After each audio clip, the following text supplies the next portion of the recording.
Hello everyone and welcome back to my channel. So in today's video we are going to be talking about the most exciting subject when it gets to be closer to spring, and that is seed starting. So my hope for this video is to give some good information to you on how to go about seed starting if you're a beginner or just looking for some tips or ways to expand your seed starting operation. I'm going to go over some things that I know from experience. I'll show you kind of my little setup and a big thing of ways to cut the costs down. I know that for new gardeners, especially now, there is a lot of products that are kind of pushed to, through algorithms and such to gardeners about these are the kinds of products you should get. And while some of them may work really well, others probably don't work so well, they are definitely overpriced for what you actually need. So we'll talk about ways to save money on seed starting setups as well. So with that, let's just get right into it. So the first thing I want to talk about for the very new gardener is getting to know what your area's first and last frost date are. So you may also hear about your zone if you're in the US. That is kind of nice to know, kind of important to know for some things such as perennials, but the main thing you'll want to know is the frost dates, because that determines so much for you when it comes to starting seeds and when to plant those seeds outside. So for me, for example, I know that I am in zone 5B, so that kind of can tell me what things may last as perennials through my season, etc. But for me, I know my last frost date is going to be near the beginning of May. So that is a lot later for a lot of people. A lot of people, their last frost comes sooner in April, but I know some places also have a later predicted last frost date. And keep in mind, this is predicted. It's based on past years for that area, so there's no guarantee. You'll always want to keep an eye on the weather when it comes around to that day, that predicted day, because it may or may not, if the whole week has been still freezing temps very consistently, you'll definitely not want to put things that are tender to frost out, even if that's your last predicted frost day.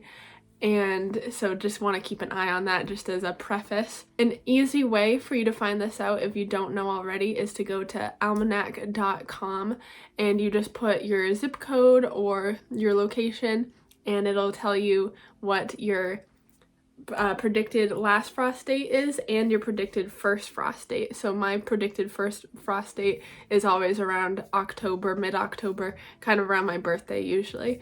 So I have that information and that really helps me to know when I should start seeds. So we will get into more about the topic of the starting of the seeds, but first I do want to talk a little bit about different ways that you can be seed starting. So there's a whole bunch of different ways.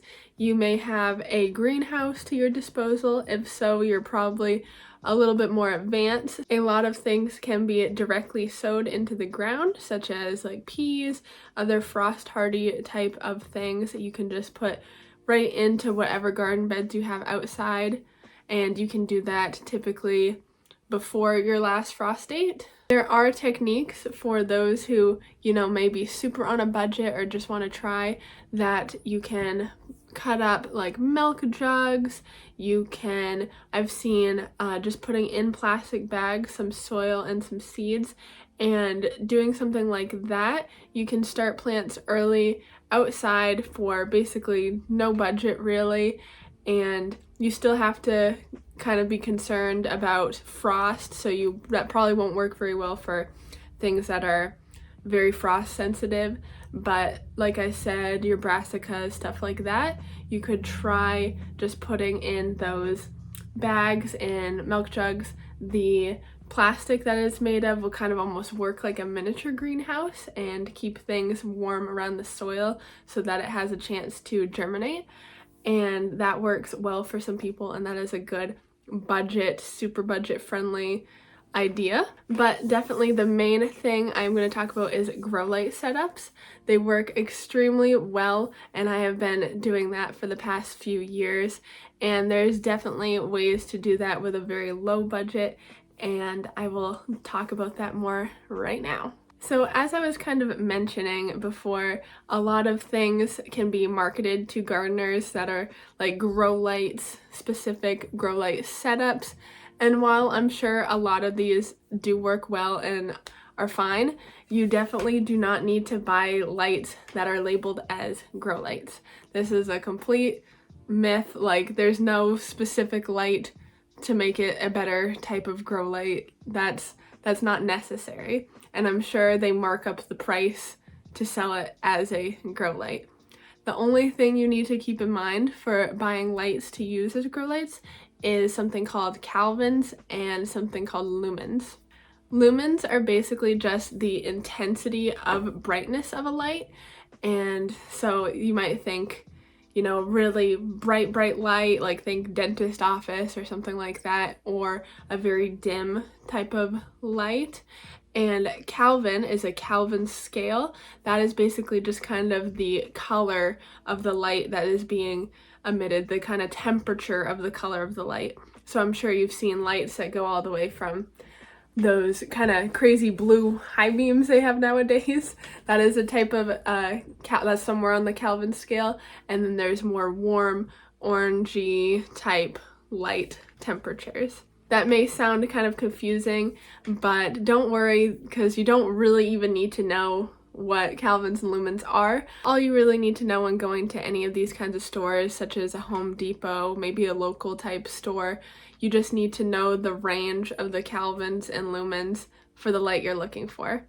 So for lumens, you want to look for lights that are between 1,500 to 3,000. And for on the Kelvin scale, you want it to be between 4,500 to 6,500. So there's a big range there too. And this is super easy to find. It's not like these lights are scarce by any means. It is honestly, I think, a very good majority of the lights you would even look at will fall under this category. So that really is all you need to think about and all you need to worry about. You don't have to buy a grow light. Now for my personal recommendation of kind of what to look for other than just the Kelvins and lumens in a light, I would personally say you'd get more bang for your buck going with the long type of lights, or like shop lights. I can show you what my personal setup is. It is still very basic and I hope to expand on it soon when budget allows, but going with those long type of lights can really give you a lot more space for plants underneath. And so that is what I would personally recommend. They really are not that expensive. I bought mine a few years ago, so I'm sure with how prices are, they are more expensive now. But honestly, each light that I got was under $30, I'd say. So that works really well. You'll see when I take a clip of mine that I attached mine to a wire shelf, and opposed to how you might normally think of attaching it to a wire shelf, I have the shelf kind of not put together on its side because it's just something that I had. I didn't go out and buy this shelf, and opposed to getting or trying to find tiny little lights to go on each shelf, I just decided to go with the big lights and set it up kind of funny sideways. Now, if you were going out to buy and create this kind of grow light area station, I would recommend looking for a wire shelf.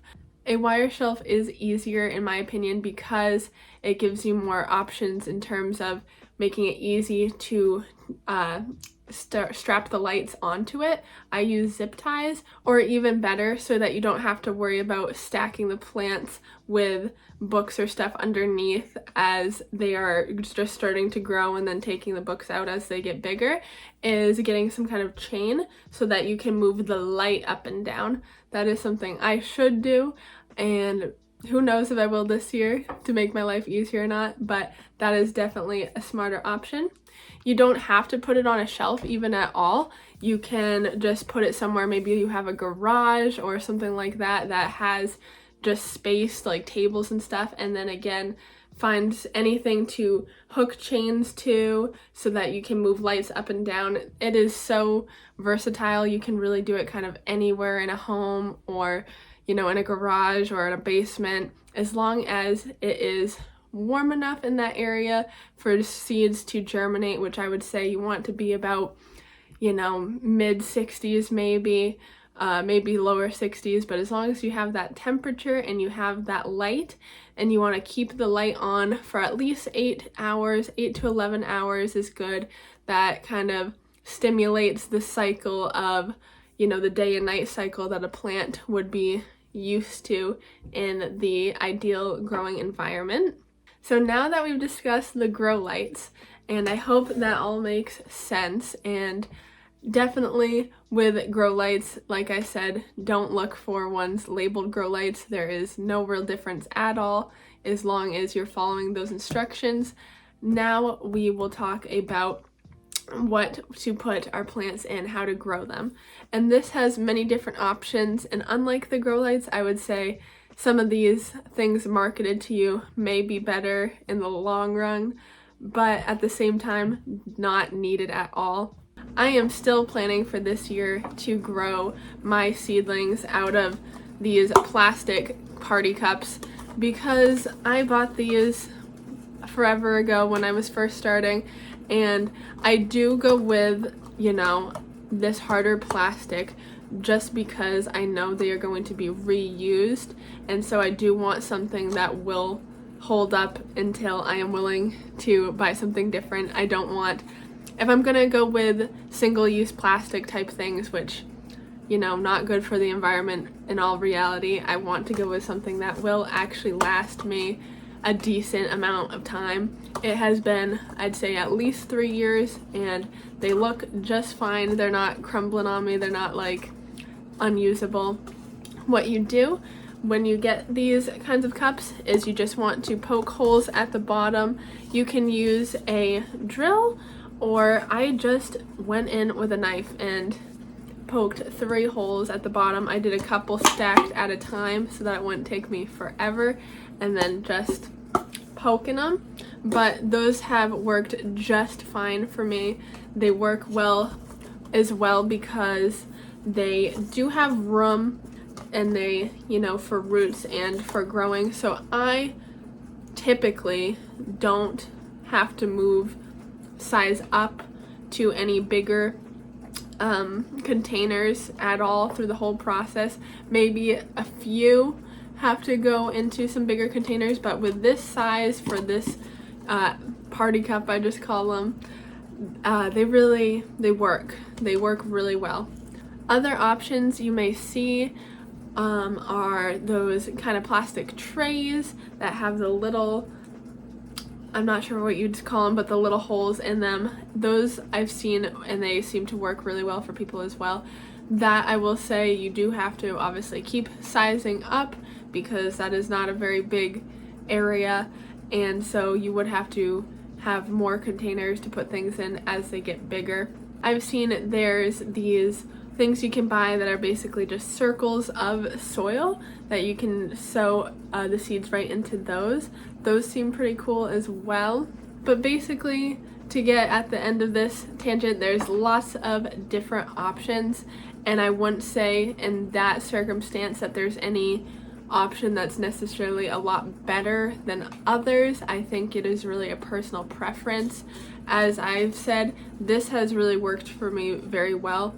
But if you can take anything from that conversation, it's that you can start seeds in anything. Like we talked about before, you could use containers if you have leftover like cottage cheese or milk jugs or anything like that. You can use anything as a container. So don't worry, it's again a situation that's like you don't have to spend any money if you don't want to or if you can't. All you need is to be kind of resourceful and just really want to grow something. Now, the last kind of thing to talk about, which is probably the one thing that you really have to put possibly some financial effort into, but mostly just really knowing what to get, is the soil to plant the seeds. So plants need just a few things to grow, right? They need sunlight, which we are taking care of through our grow light setup or through being outside. They need water, which we will give them water. We have to make sure we take good care of our plants by watering them. We can talk more about that in just a minute. And they need nutrients, which they get from the soil. So it's really important to find a soil that will work well to nurture these plants. So normal garden soil, although it might work in a pinch, it can be kind of too heavy, and so that might not be what you should look for. Potting soil that you may just find in these stores also could work in a pinch, but potting soil is kind of sterilized, right? So we need to add nutrients back into that soil if that's the case. When thinking about the soil, just kind of really think what could be ways to make it a light soil so that it'll drain well and to make sure it has nutrients. If we're keeping all these thoughts in mind, then it really should have no problem, because at the end of the day, plants want to grow. So as long as there's some nutrients in that soil and you're not drowning them, and there's nothing in the soil that's made it tainted, there's no like pesticides or things like that, like it hasn't been contaminated, then you should be good to go, or at least try and see how well they're growing, and if they're not growing as well as you might hope, maybe you need to adjust something. And so I was just kind of saying about water is, of course, your seeds need water to grow. Some people with some types of seeds like to kind of start the germination process before even putting them in the soil. I've seen people put seeds in plastic bags with napkins, paper towels that are damp kind of wrapped around them, and they keep that moist and they wait to see the sprout coming out, the roots and the sprouts coming from the seed before they plant it. I personally don't feel the need to do that. I feel like it's just an extra step I don't need to take. The main reason somebody might choose to do a germination like that is usually if they have old seeds or seeds that they really have no idea how old they are, to check the germination rate of the seeds. So that might be a reason you might want to do it that way, to kind of check a packet of seeds' germination rate. But otherwise, I wouldn't personally recommend doing anything fancy like that. I would just go straight for planting in the soil. And then once you do that, you're just going to want to make sure that seed stays nice and wet as it's germinating, and as it's growing, you want to make sure my thing I stick to is I water once a day and make sure it waters all the way through. But that is why it is important, whatever container you use, to make some holes so that there's drainage. You could choose to put some pebbles at the bottom of a container. That can help with drainage. I've never found it necessary, but you just want to make sure nothing is sitting in a bunch of water, because that can cause things like root rot, and that will be very sad if you lose your little seedlings to drowning them. Because you want to take care of them, right? So you give them a nice amount of water, but don't overwater. Make sure it can all flow through. They just get as much as they need. Bottom watering is also a good idea. If you have like a plastic tray that your containers are sitting in, bottom watering is great, because then they can just kind of suck up what they need and leave what they don't. Another thing to consider when seed starting is what you're going to grow. And I think the number one thing to think of first is, what are you really growing for? You may be growing because you want to put up a whole bunch of food that gets you through the year. Or you may be growing because you want a beautiful garden. Maybe mostly you're all flowers even. Maybe you want to just try new varieties of things that you've never seen before and just do something really cool like that, almost experimental. really think about that for yourself, because if you're on some kind of budget or some kind of time constraint, which almost all of us are, then it's important to kind of really know what you want to get out of it from this year. For myself personally, I'm really gonna kind of hold back a little bit, because years previous I've kind of just wanted to try growing a whole bunch of different things, because gardening is exciting and it helps you to learn, and I'm so glad I did that. But this year, where I feel more confident in the garden and really want to, you know, put up food for myself, I'm going to try to hold back on a whole bunch of new things, new varieties, and new types of food, and really hone in on the things I know I eat and love and want to make sure I have a lot of. So that is a good thought process for you to have for yourself. What is your biggest goal? Another thing real quick that you will probably want to think about is, how much room does your grow area really have for a plant to grow? So we talked about finding your last frost date and how that's not a guarantee. There could definitely be even a week or more past that you'll have to wait if the weather is really strange, which it has been. This year has been pretty strange, and it's probably going to continue to get stranger and stranger, but you'll have to know, will I have enough room for this plant at whatever size it'll be, with some wiggle room if I can't get it outside? Say tomato. Tomato, very common, love tomato, very not able to be in frost. It'll be very bad if it's outside and there's a frost. So I like to start my tomatoes 6 to 8 weeks. I usually do start them about 8 weeks before my last frost date, because I know I will have the space and the soil and the care and the allowing for there to be huge tomato plants in my house. But if that's not you, for whatever reason, you don't want to start something so many weeks in advance. Maybe you even have the thought, oh, I'll start it way in advance so that I really have a head on the game. But you'll have to have space for it, for how big it's going to grow. If it's, you know, touching the light, you'll need to be able to move the light so it's enough room. You'll need the container so that the roots can continue to grow, and so that it won't, you don't want things to get leggy either. That's why you want to keep the light as close to the plant without it like touching as you can. This encourages the plant to stay nice and kind of thick, so that it won't, if you've ever seen how plants could reach for a window and so they kind of grow and they get kind of thin and fall over, that's not something you want to happen with your plants for your garden. So to help encourage them in the best way possible, you want to keep the lights right near them. And so to go back to what we were saying before, if you have this big plant, you'll need all the things to take care of this big plant, and you'll have to be prepared to take care of it for, you know, who knows how much longer, because if you just put it outside before it's ready to go outside, it's all been for nothing anyway.